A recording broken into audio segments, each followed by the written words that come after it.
Gunung ini tidak meminta tumbal, ia hanya meminta keseimbangan. Masalahnya, tidak semua pendaki sadar apa yang sebenarnya diambil dari mereka. Gunung itu bernama Gunung Tegal Arum, tidak setinggi gunung-gunung populer. Tidak juga tercatat sebagai jalur favorit pendaki. Namun, di kalangan warga sekitar, nama gunung itu jarang disebut lengkap.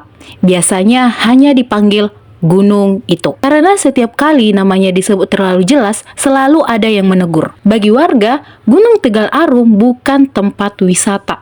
Ia adalah batas, tempat di mana banyak orang naik. Namun, tidak semuanya kembali sama seperti saat berangkat. 5 orang mahasiswa memutuskan mendaki gunung itu. Mereka bukan pendaki pemula, sudah sering naik gunung lain, sudah terbiasa dengan dingin, gelap, dan lelah. Ketua rombongannya bernama Raka, disusul oleh Dion, Bayu, Laras, dan Intan. Tujuan mereka sederhana, mendaki, bermalam 1 malam lalu turun. Tidak ada niat aneh, tidak ada ritual, tidak ada tantangan berlebihan.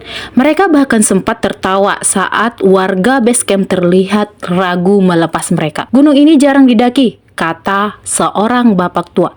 Kalau dengar apapun nanti malam, jangan disahut. Raka hanya mengangguk sopan. Dalam hati, ia menganggap itu cerita lama. Pendakian dimulai pukul 8 pagi. Jalur hutan rapi, tanah padat, pepohonan tinggi membentuk kanopi alami.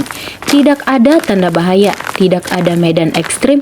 Yang aneh justru sunyi. Tidak ada suara burung, tidak ada serangga. Hanya suara langkah kaki mereka sendiri. Ini gunung kok kayak kosong? Gumam Laras. Namun, Raka tetap melanjutkan perjalanan. Mereka tiba di pos 1 sekitar siang. Semua jam tangan menunjukkan waktu berbeda. Ada yang menunjukkan pukul 11.40 dan ada yang sudah 13.10. Mereka hanya berpikir apa mungkin baterainya atau jaringan yang kurang bagus. Mereka mulai merasa waktu berjalan tidak wajar. Langkah terasa pendek, jalur terasa lebih panjang dari seharusnya. Menjelang sore, Bayu berhenti mendadak. Ia bersumpah mendengar namanya dipanggil. Suara perempuan pelan dari arah mereka memerhatikan sekitaran mereka. Tidak ada siapa-siapa. Raka mengingat pesan bapak tua di base camp, namun ia memilih diam. Menjelang maghrib, mereka tiba di sebuah lapangan kecil. Tempat itu tidak ada di peta jalur resmi. Namun tanah itu rata. Ada bekas api unggun lama, seolah tempat itu memang sengaja disiapkan. Camp di sini aja, kata Raka. Malam mulai turun, dan sejak matahari tenggelam, suasana berubah total. Angin berhembus dari arah yang tidak jelas. Api unggun menyala aneh, kadang tinggi, kadang hampir mati.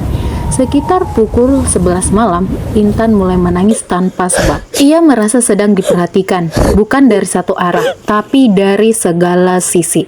Sekitar pukul 2 dini hari, Dion terbangun.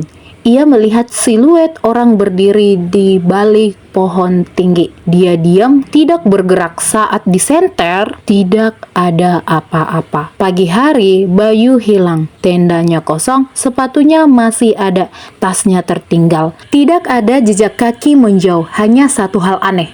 Tanah di sekitar tenda terlihat rata kembali, seolah-olah Bayu tidak pernah ada. Raka mulai panik. Mereka memutuskan untuk turun. Mereka berjalan mengikuti jalur naik, namun setiap belokan terasa asing. Pepohonan terlihat sama, tetapi berbeda. Mereka berjalan berjam-jam.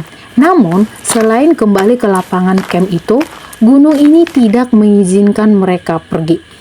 Malam kedua jauh lebih kejam. Mereka mendengar suara tawa, tangisan, dan langkah kaki mengelilingi tenda. Laras melihat sosok Bayu berdiri di kejauhan, tapi wajahnya bukan wajah manusia. Raka mendengar suara dari dalam kepalanya, bukan suara orang, bukan suara makhluk, melainkan gunung itu sendiri. Kalian naik berlima, tapi gunung ini hanya mengizinkan 4 turun. Saat itu Raka paham, gunung ini selalu mengambil sesuatu, bukan karena marah, bukan karena dendam, tapi karena keseimbangan. Pagi hari, Dion menghilang. Siang hari, Laras mulai bicara sendiri. Sore harinya, ia berjalan masuk hutan tanpa bisa dihentikan. Tersisa Raka dan Intan. Malam ketiga, jalur turun buka, tiba-tiba kabut terbelah jalur jelas. Gunung melepas dua orang, Raka dan Intan, turun dalam keadaan setengah sadar. Di base camp, warga hanya mencatat satu nama yang kembali karena Intan tidak pernah terlihat oleh siapapun selain Raka. Ia bicara, ia berjalan, namun tidak pernah tercatat. Dan setiap malam, Raka mendengar suara dari sudut kamar. Gunung itu belum selesai.